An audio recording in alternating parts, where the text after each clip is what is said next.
20 years of my life they investigated, and they wrote a letter to the grand jury that they couldn't find a single crime. So that should have pretty much cleared me, huh? Don't you think? Except for this ridiculous case in which I'm being prosecuted for defending an American citizen who I do as a lawyer, and 5 other lawyers are indicted. That should tell you right away that this is an assault on our Constitution. What's up, everybody? Major Retired Richard Ojeda here, and 2 of the biggest names in Donald Trump's circle of losers, Rudy Giuliani and Sidney Powell, surrendered Wednesday on charges in the Georgia election fraud case. Fulton County District Attorney Fani Willis charged Donald Trump and 18 of his closest friends with racketeering. The 19 defendants are expected to surrender ahead of an August 25th deadline. Fani Willis will go down in American history as having conducted one of the worst attacks on the American Constitution ever when this case is dismissed. She has violated people's First Amendment right to advocate the government, to petition the government for grievances, like an election they believe was poorly conducted or falsely conducted. People have a right to believe that in America. Biden and the Biden state doesn't have a right to tell you what the truth is.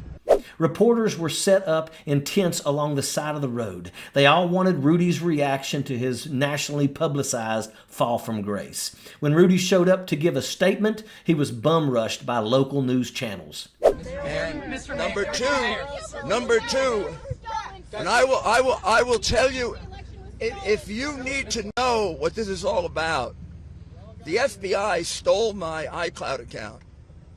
And you know why they went and stole it? The day that I began representing Donald Trump 4 years ago. You know, they gave it back the day after I represented Donald Trump. Mr. Mayor, so for all that time, the federal government was spying on Donald Trump and his lawyer. Someone in back was holding up a banner that had "Clown Car Coup" scrawled on it, and it was a fitting background for the nasty little jackaloon. Giuliani started getting a lot of pushback when he went on the attack of Joe Biden. The reporters got louder when Giuliani said that the Biden state doesn't have the right to tell you what truth is.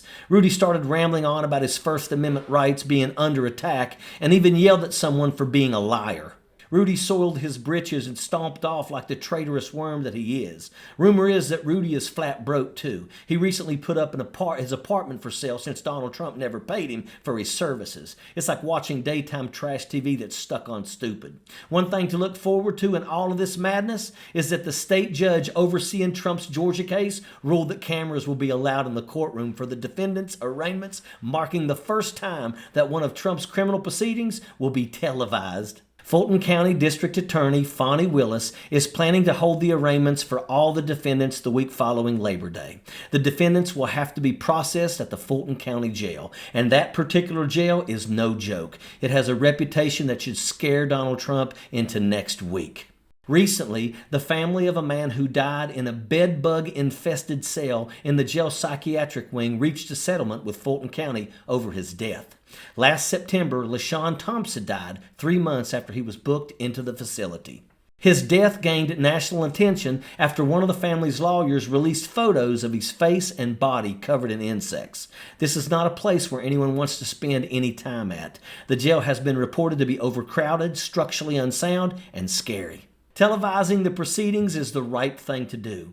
Everyone needs to know what kind of scumbags Trump and Giuliani really are, and that is an absolute fact. Sappers clear the way, airborne all the way.